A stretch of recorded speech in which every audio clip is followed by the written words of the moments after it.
Il est tard, vendredi soir, et c'est l'arrivée sur Helsinki, Finlande. Bonjour, me voici à Helsinki pour un petit week-end. Venez découvrir avec moi.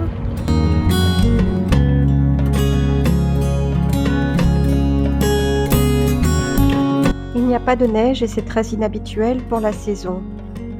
Par contre, dans le port, dans les baies et dans les criques, la mer est gelée.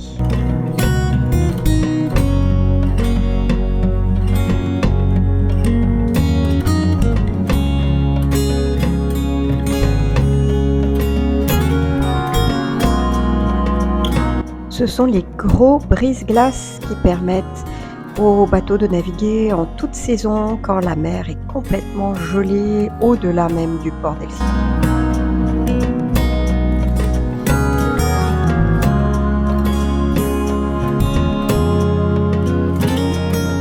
Ça, c'est le petit ferry qui mène à l'île de Suomenlinna que nous allons visiter demain.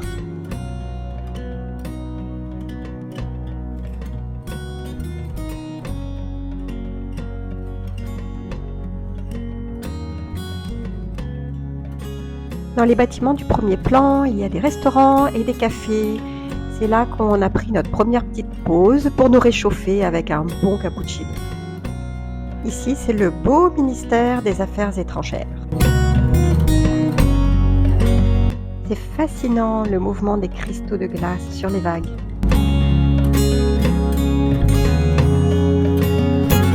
Les machines sont top parce qu'on peut régler les poids et faire ses exercices en regardant la mer. Allez, on va entrer visiter la cathédrale Uspensky, qui est le centre de l'église orthodoxe de Finlande. L'intérieur est richement décoré, c'est magnifique.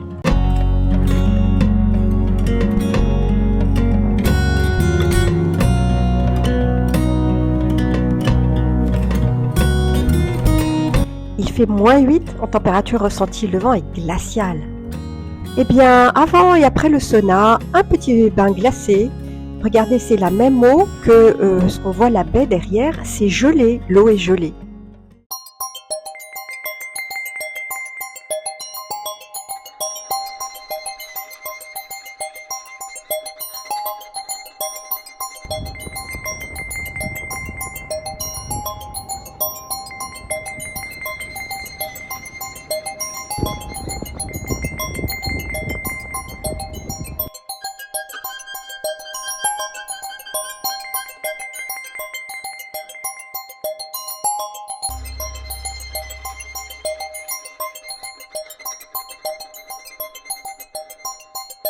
Plat traditionnel finnois, la bonne soupe au saumon et les boulettes.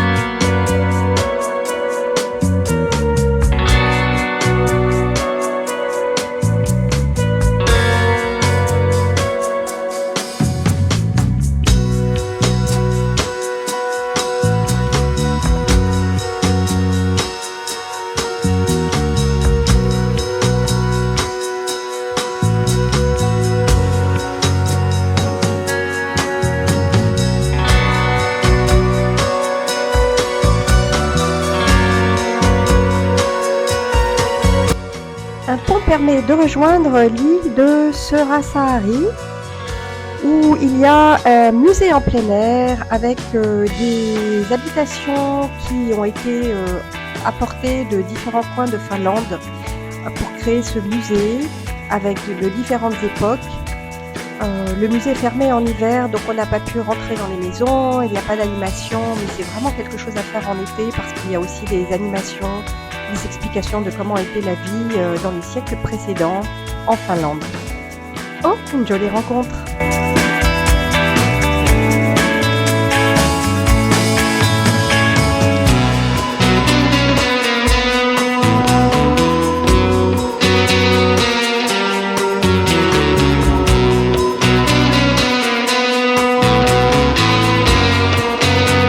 Je recommande rejoindre ce petit resto. Il se considère fast-food, mais vraiment, c'est pas de la fast-food. C'est le Uyghur Noodle House. Ils font les noodles à la main, comme vous pouvez voir. Et ensuite, vous voyez votre plat qui est préparé vraiment en direct devant vous dans un grand wok avec des légumes frais, de la viande tendre. Vraiment, je recommande de passer par là. Nous voilà devant la cathédrale luthérienne qui domine la magnifique place du Sénat.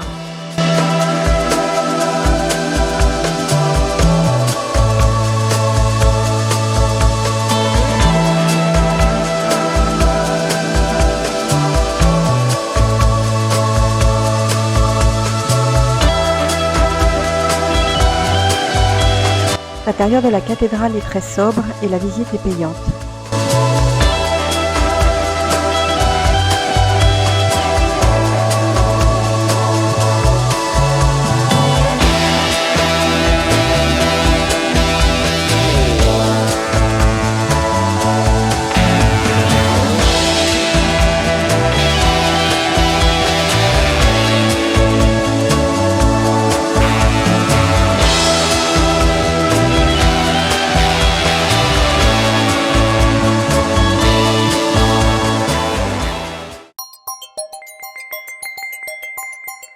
Et c'est parti pour l'île de Suomenlinna en ferry. Le ticket de ferry est compris dans le ticket journalier des transports en commun.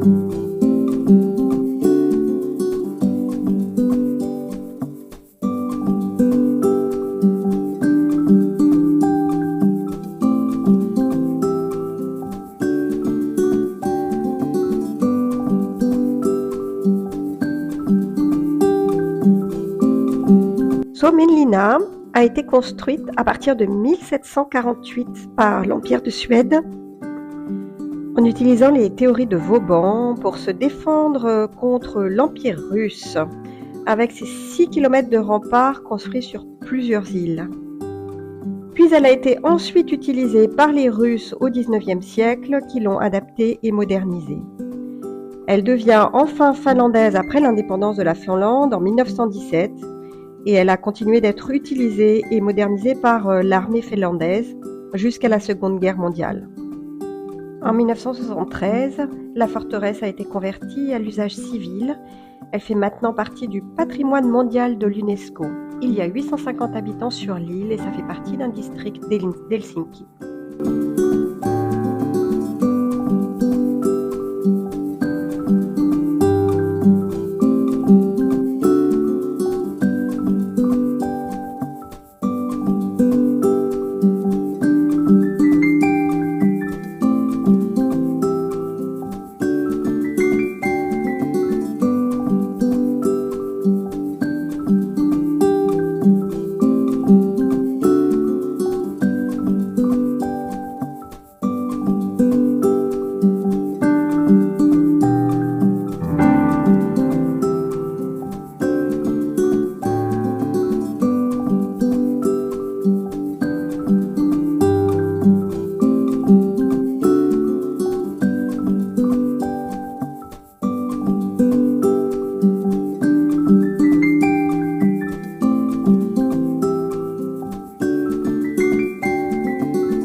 il est temps de repartir vers Helsinki.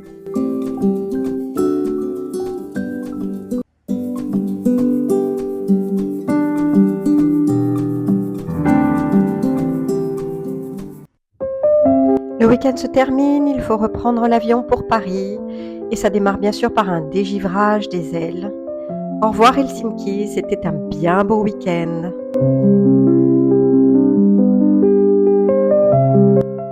Une dernière surprise nous attend, un beau coucher de soleil pendant le vol.